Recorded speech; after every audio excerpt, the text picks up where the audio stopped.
Hi everybody, it's Andrew from the back office. I have a little bit of time to kill today and I thought I would kill it with you because I recently found this box in my parents' garage and it looked quite interesting. I don't know who it actually belongs to, probably my brother or something like that, but it was full of interesting bits and bobs and I thought we could have a look through it. So I'm just going to open this up now and let's see what we have. So first things first, looks like a controller board, possibly for something like a boiler, something similar like that. Let's have a look at the back. So it's only solder on one side, which is nice, not double-sided board, but it does appear to be a digital interface with a DE9. There's definitely a chip on it. Look at that Molex, that's a monster one. Gosh. White, yellow, blue, brown. It's obviously switching something. There's a display board. Yeah, not PC, that's for sure. But there is a nice collection of relays here, which is peculiar, isn't it? You don't really see many things that have boards like this with relays, especially when they don't seem to want to interface the outside world in any sensible way. In fact, I can see that though. The relays are going to this Molex. Interesting. So yeah, don't really know what it is. We'll sling that aside. It's got some serious heat sinks there. Right, now I think we are into more PC territory here. So the first one, this looks actually quite useful. A graphics card with 2 display ports.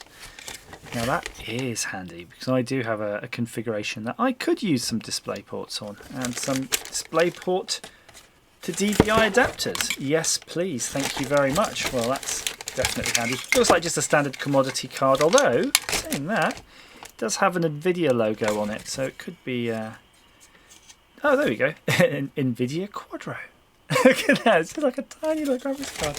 Anyway, I will not look a graphics card in the mouth, because we always need graphics cards, that's for sure.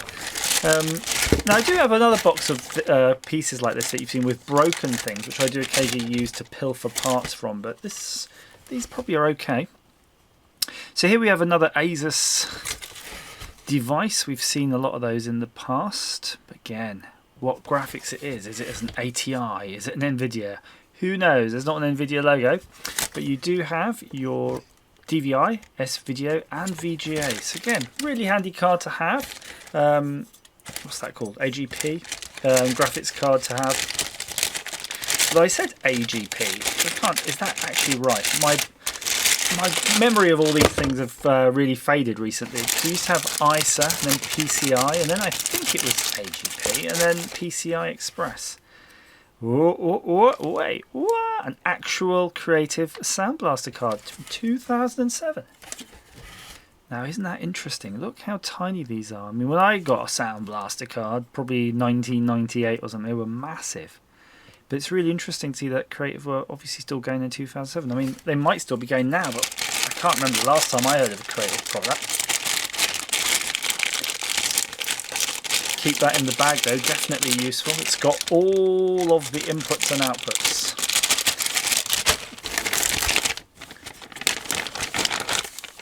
Be.